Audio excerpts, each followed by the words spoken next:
Tea Biz Podcast delivers tea news that you need to know. A recap of the week's major headlines with commentary and cultural trends hosted by Dan Bolton. It is the voice of origin for tea professionals and enthusiasts worldwide. Think of us as a digital caravan of storytellers, bringing authentic, authoritative, and exclusive stories to you weekly from the tea lands.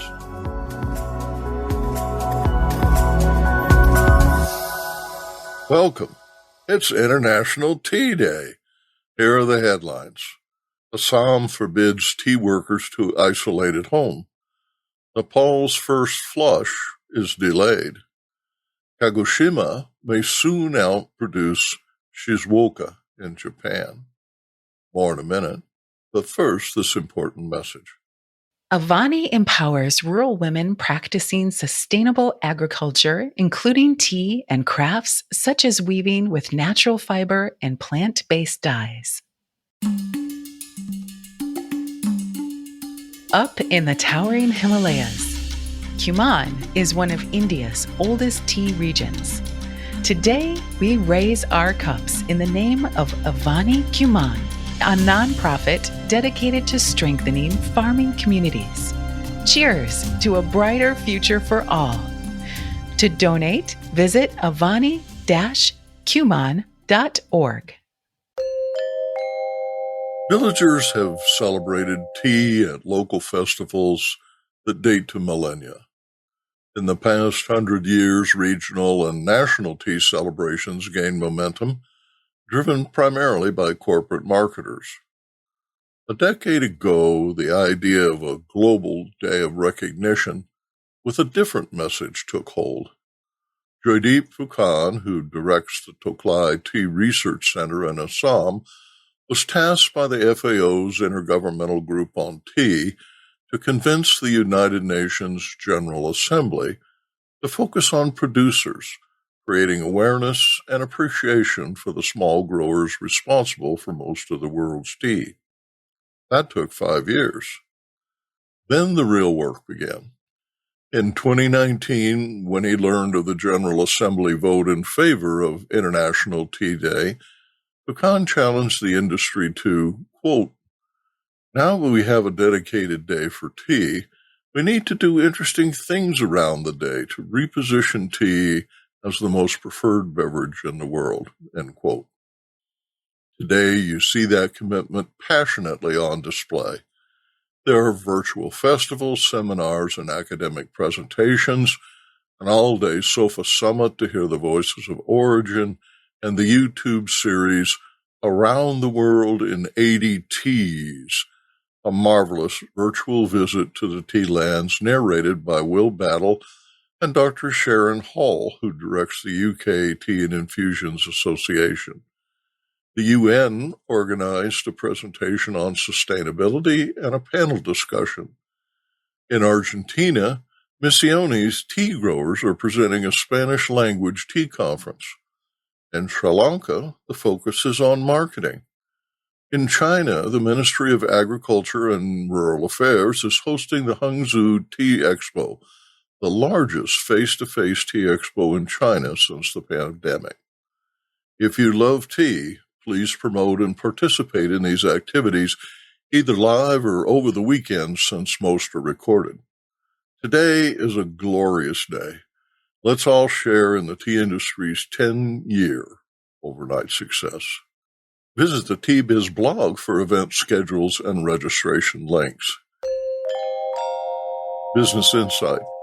Tea Biz presents Behind the Headlines, a 15-minute YouTube presentation by Dan Bolton describing 4 trends that shape today's news. The video is available in English and Spanish. Assam forbids tea workers to isolate at home. The situation has worsened in Assam to the point that workers who test positive, many of whom are mothers and grandmothers, must quarantine outside their home until they recover. The practice is controversial but necessitated by the fact that entire families have perished on the return of infected workers.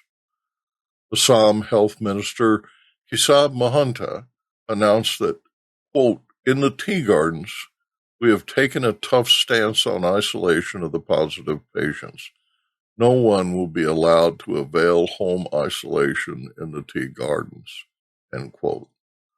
Workers that do not require hospitalization must remain in COVID care centers where they are provided food and medicine. The vaccination rate remains low, in part because many are unable to navigate the CoWIN online registration system. Registration is mandatory for all those 18 years and older. During the past year, Assam counted fewer than 1,000 deaths, but there were more than 500 cases in Dibrugarh this week. There were more than 6,000 cases reported May 19th, and the 7-day average is more than 5,000.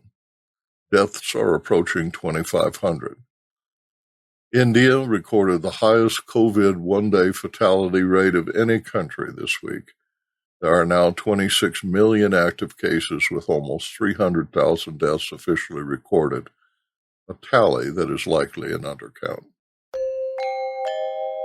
Tea growers in Nepal faced a formidable combination of wet weather, expensive fertilizer, high transport costs, a shortage of labor, infestations of leaf curl and blacktip that led to declines of as much as 40% last year compared to 2019. In 2021, drought is the big concern. Harvest totals for the first flush are half that of 2020. New leaves did not sprout on schedule due to drought conditions that lasted from December until February. The Kathmandu Post writes that, unlike last year, the price of CTC, that's cut, tear, curl teas, is 200 Nepal rupees per kilo, well below highs of 360 Nepal rupees last year. Nepal is also seeing a replay of last year's COVID-19 crisis. Nepal reported 9,198 new confirmed cases on Monday, which is a 3,000% increase from last month. The positivity rate is averaging 45% with 174 deaths per day in a country of around 30 million people. Business Insight. Nepal Tea founder Nishal Banskota, who manages the family's Nepal Tea garden remotely from New York, writes that, along with the health crisis, the small farmers in the agricultural sector face even longer-term impact to their crops, which are being wasted due to lockdowns and lack of market access. The farmers that were just hoping to recoup the losses from last year's crisis are yet again faced with challenges to produce and sell their crops. The tea farmers find themselves in the same situation where they might not be able to harvest their most productive second flush due to rise in cases. Business Insight. Visit the Tea Biz blog for information about relief services that will assist the tea community in Nepal. Shizuoka, Japan's picturesque and most productive tea prefecture since 1959, may soon have to relinquish that title to Kagoshima, according to data released by Japan's Ministry of Agriculture, Forestry, and Fisheries. Acreage under tea and green leaf output has slowly declined since the 1980s in Shizuoka, which produced 25,200 metric tons of unprocessed tea leaves in 2019. The total is 34% of Japan's total production. The 2019 crop was valued at 25.1 billion yen, about $230 million US. Kagoshima growers, who harvested only 2,700 metric tons in 1959, by 2019 were recording 25.2 billion in sales. The prefecture harvested nearly the same amount of tea on 7,970 hectares compared to Shizuoka's 13,700 hectares. The reason is that Kagoshima invested heavily in mechanized harvesting equipment, which is now used on 97.5% of the prefecture's farms. Due to steeper slopes and smaller plots, only 65.8% of Shizuoka's tea is mechanically harvested. Arvinda and Theraman in Bengaluru reports on this week's tea auction prices. India Tea Price Report for the week ending 15th May 2021. COVID continues to dominate the news while weather shows some signs of relenting in Assam. With the lockdowns in place across the country, there is an impact on both work on the gardens and in the supply chain. In the Nilgiris, while tea gardens are exempt from lockdown, media reports indicate that movement of goods was affected due to restrictions as warehouses and offices are closed. Most commodity markets, including tea, seem to be grappling with the supply chain logistics, both intra and interstate. Assam has been one of those regions that has been in the news due to COVID hitting the tea gardens. Currently, priority among tea producers is to ramp up vaccination on the gardens to contain the spread of the virus. Tea gardens have been allowed to function following strict protocols. However, new SOPs have been issued on COVID management for tea gardens, taking into account available and accessible health care.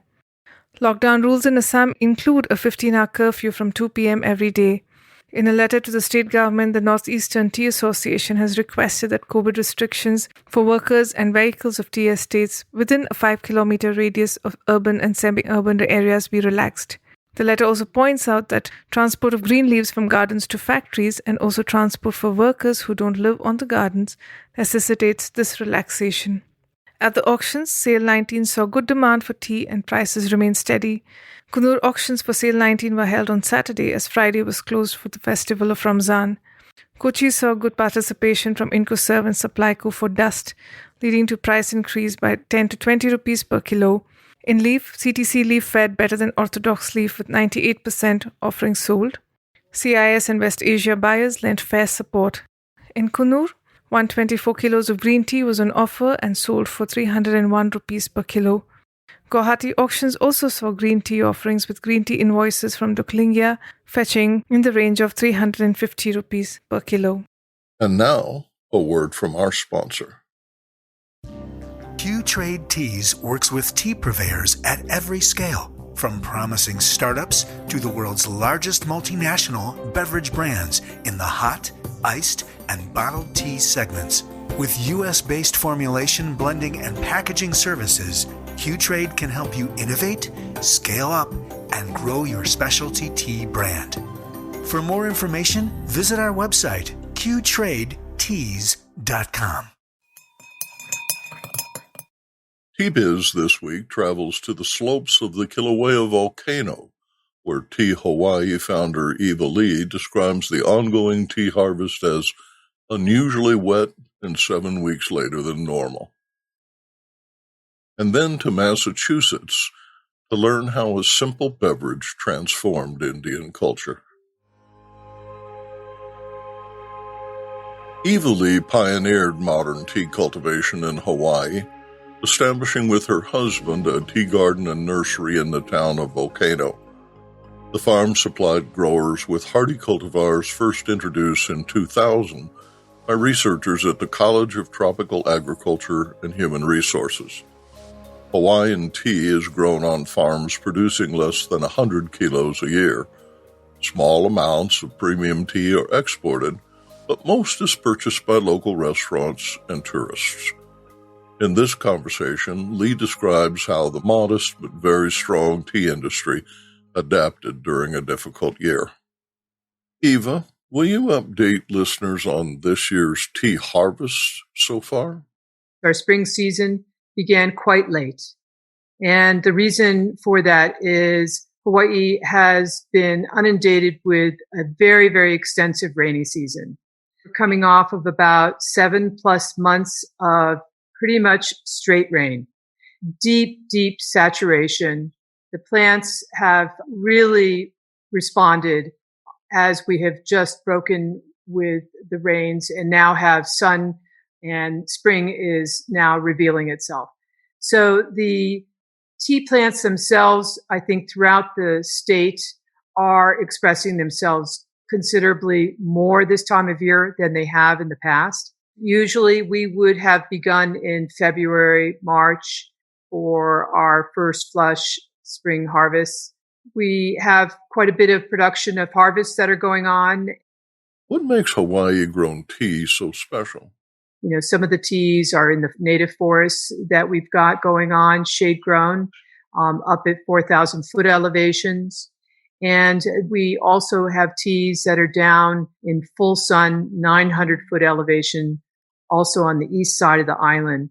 Our particular garden on the summit of Kilauea Volcano at 4,000 foot elevation is on what we call the windward side of the volcano. We have a fellow grower that is on the leeward side, same elevation. The conditions are quite different. They're on the leeward side. It's much drier, much more sun. They themselves also had a late beginning of spring harvest.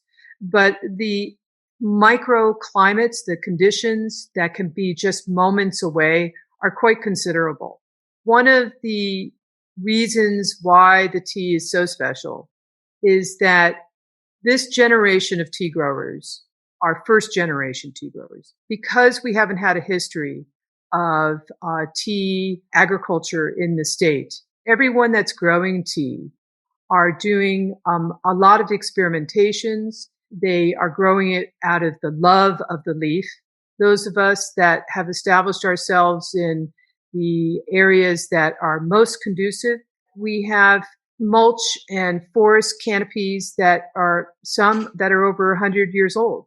We don't have some of the same diseases and the same problems or challenges that other tea producing countries have because we are isolated in the middle of the Pacific. We also don't have continents that are close by to us, so we don't have fallout on pollutants coming into our area. And so every season has kind of excitement that happens because it's new. Every season, it's quite different. It's very, very exciting. And now we're at that place where we can provide the public with a variety of teas. Will you describe the economics of the tea industry in 2021 and how Hawaiian growers adapted to the sharp decline in tourism and the restaurant business? We had to act quite quickly on decisions as to production. We had to slow gardens down because we were faced with inventory that was not moving because of restaurant closures. We also, here in Hawaii, rely a lot on agritourism. Many of the restaurants here in Hawaii closed down due to the pandemic. Labor costs in Hawaii have always been much more than in other tea-producing countries. So the changes or the decisions that we had to make definitely hurt some labor because we were not able to have as many people work at the gardens. We changed some of the techniques in processing and how much time that we would put into or not some of our crafted teas. So the percentages changed from premium grades to secondary grades. Maybe they're not as good. But in actuality, we were kind of nicely surprised that we were able to produce some very wonderful secondary, third grade, however one wants to interpret these teas that could be very accessible for the public and were quite tasty. Instead of direct to restaurants, it would go direct to consumers, for instance, in food hubs. So we used to do a lot of distribution of our teas direct to consumers in farmers markets. Of course, many of the farmers markets were closed down during that time. We've been doing farmers markets probably for over 12 years. And it was a big change. So we ended up producing, processing, manufacturing teas that we called tea to go for people that were here locally to take our teas and be able to steep them up very easily.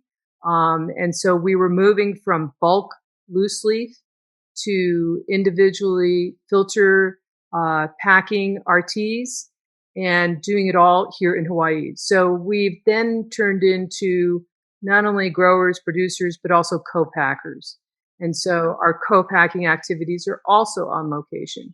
We do have a modest but very strong tea industry here in our state. And now some of the people that ended up experiencing the teas that were more accessible. Well, for premium teas, as far as by the kilo, we're talking by the kilo, 2.5 pounds, so it's about $400. We are wholesaling them by so many units. But to break it down to you, is that they are wholesaled for $7 for that package of 1 ounce, 10 filter packaged teas. So to the consumer, usually $8.25, I believe, is what the markup of some of the stores and food hubs are doing. So also to have discussions even on some of our premium teas to local retailers. So if I sell this to you for $10, instead of you selling it for 20, think about 18. And that's kind of a formula that seems to work pretty well with some of the retailers. And we also cut down on some of our costs of packaging itself. We made our own packaging. And so that has helped for this period of time. It may continue. We share a little information on the inside of the package and whatnot so people can learn a little bit more. And then I think it gives people the confidence to maybe try the premiums.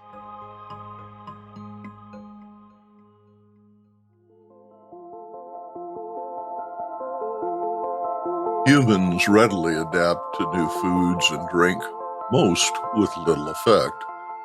We make them our own by accepting them and enjoying them, says distinguished food and culture author Chitrita Banerji. But some are transformative. Quote, "It's interesting that a foreign drink brought in by a foreign colonial power became such an important thing. We don't think of tea as a foreign drink anymore," she tells Arvinda and Theraman during this International Tea Day interview. Chitrita Banerji is among the most important chroniclers of food and culture today, having written extensively about it, in particular of food in Bengal. She grew up in Kolkata before moving to the US, where she earned a master's in literature from Harvard. Her first book, Life and Food in Bengal, was published in 1991. And from there on, food seems to have become a medium for her storytelling. Her books include The Hour of the Goddess, Memories of Women, Food and Ritual in Bengal, Bengali Cooking, Seasons and Festivals, and more recently, Eating India, an Odyssey into the food and culture of the land of spices.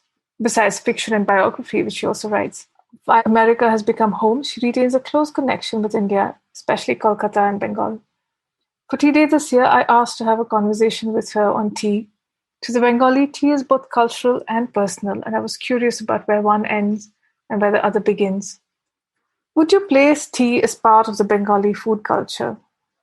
I am a bit hesitant about saying that because, although it is such a big part of Bengali social culture, when we think of food, there is a kind of, wall between food and drink.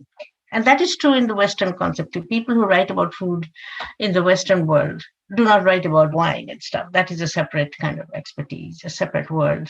Tea is not something that I would normally, consider part of our food culture.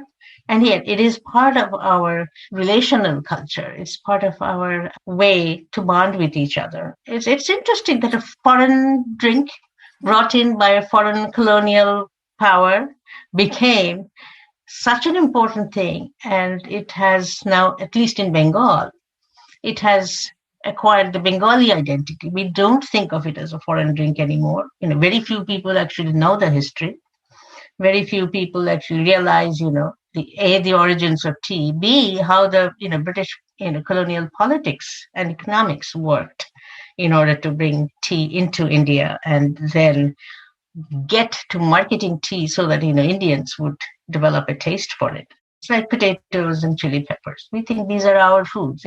We forget that 500 years ago we'd never heard of such things, that they came with the Portuguese into India. That way, some of these items are really a great, I would say, testament to how human beings adopt new things and then give it a character that makes it their own. It's a transformative process that I find very interesting. And I find that is very hopeful, not in just the context of food. I find it very hopeful in the context of our relationships with each other. very few Bengalis can do without their tea or without their potatoes or the chili peppers. We are not changing tea or potatoes or chili peppers into something else, but we are making them our own by accepting them and enjoying them. Acceptance brings enjoyment, real enjoyment. And this is something people, don't think about. How did your relationship with tea develop? I lived in a multicultural family home, several generations. It was a very big family, many, many relatives, and also lots of visitors, because we had family members living outside Calcutta who would come to visit and stay with us. A big family means, many ceremonies and many occasions like weddings, and engagements, birthdays and stuff like that. Droves of friends and relatives would come and some would stay. And so there was always, tea was always a presence morning, noon and night. It's like nobody ever seemed to think that, drinking tea at night would give you, sleeping problems. This is something that, I have learned after coming to the West, caffeine in tea and caffeine in coffee, bad for sleep. Nobody used to think that way before. So even if a visitor came to your house, say at 8:30 in the evening, you would see, first thing you'd say, chakabe or chakuri, and mostly the answer would be yes. So tea was next to water, the life-sustaining drink for the Bengalis, and it was not different from my family to any other family. Everywhere it seems to be the same thing. And as you grow up and you develop independence and you're allowed to go out on your own and meet with friends, assemble with friends, well, again, one of the things you do is go to, a tea shop or find a place where you can, order some tea and sit together. And we did that unthinkingly, instinctively, but there was this feeling inside us that our adda, our talk, would only be enhanced if we had a cup of tea with us. Since I was, going to college, Presidency College, whether I enjoyed the coffee in coffee house, right opposite. When I went to the coffee house, most of the time, there was no tea, obviously. In the coffee house, you could only get different kinds of coffee. And it was considered very sophisticated. But I have to say that though I never admitted it, I never really enjoyed coffee the way I enjoyed tea. And that I attribute to my father, who made me, learn about tea and appreciate tea in a very, sophisticated, nuanced way. Like he would make 3 kinds of tea and, I would taste bit by bit. And sometimes I didn't like what he would consider the best tea, but he would then, say, well, you have to develop a taste for it. Some things don't happen automatically. And you have to develop a taste for it. So next time when we make this, you will see that you like it a little bit better. You might enjoy it more. Where do you get your Darjeelings from now? I live in Cambridge, and my house is a very short distance from Harvard Square. And there used to be a wonderful, wonderful tea store called Tealux. So, and they had the best quality teas from all over the world. They had tea from China. I mean, I don't drink tea from China, but they had them. Various grades, and they had various kinds of Darjeeling tea, and they also had a little bit of tea, of course, but they went out of business about 3 years ago. So for a while, I just didn't know what to do, and I was dreading the thought when my stock would run out. I have to share this story. I have to have tea, and then I wrote that piece for you, and about 2 or 3 months after that, I got a call from a friend who said, I had shared the story with my friend. She's an Armenian American. And she said, hey, listen, I shared your story with this guy I know, and he's also an Armenian American guy, and he runs a tea company called Tea. And he's just so blown away by your story, he wants to meet you. I said, oh, well, fine, I'm happy to meet anybody. I gave him my email and he wrote back, and we had a sort of meeting. And he said, well, go to such and such. There's a tiny little restaurant. It's not really a proper restaurant. It's more like a sandwich shop, come coffee shop, where a lot of students go. And he said, we'll meet there in the afternoon, 4 o'clock or something. Fine. So I turn up there, and then this guy appears, and he said, I'm so glad. And then he said, and then of course I must have tea with you. I said, yes, but I don't know what kind of tea these people have. He said, oh, forget it. These people are not important, but they let me do whatever I want here. There's a reason for it, which I can't get into. So I've brought 3 kinds of tea. And he took out these little sachets, with different, teas in them. And I'm going to brew them in their kitchen, and I'm going to serve tea to you. I said, my goodness. This was a very strange experience. Wow. This guy takes over somebody's restaurant and brews tea.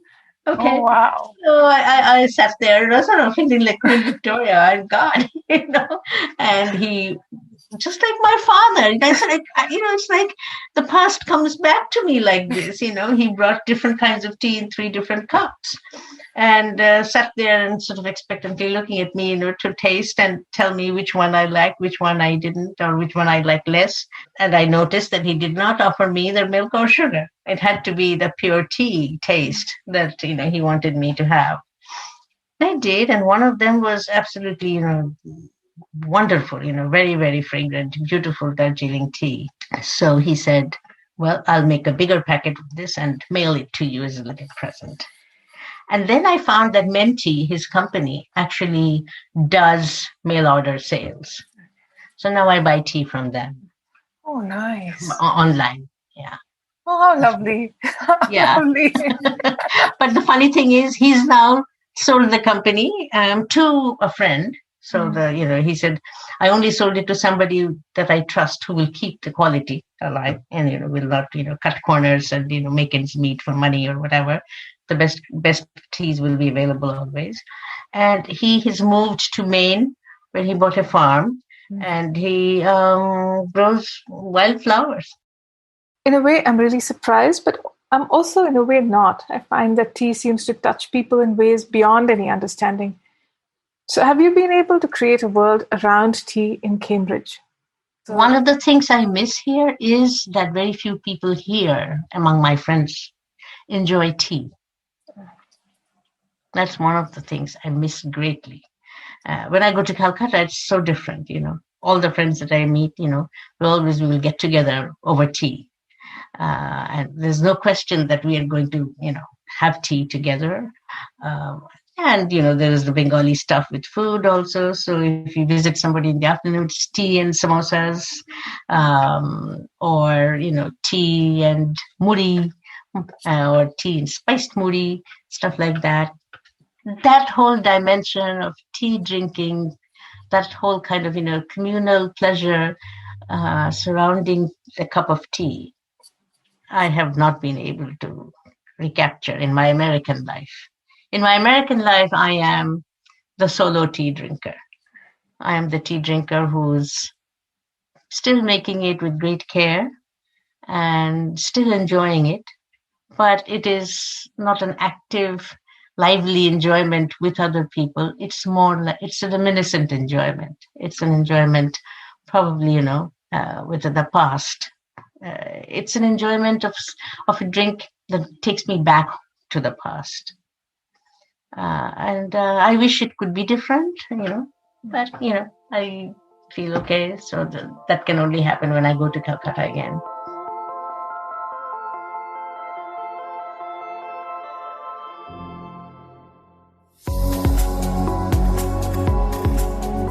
Intrigued by what you heard in today's podcast?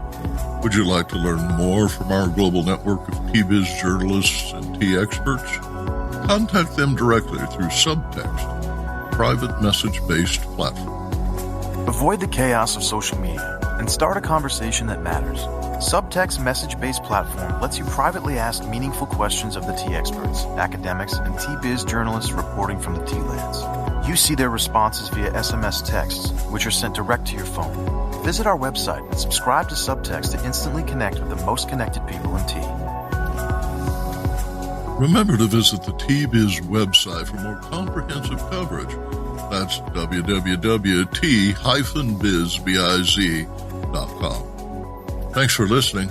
Farewell till next week.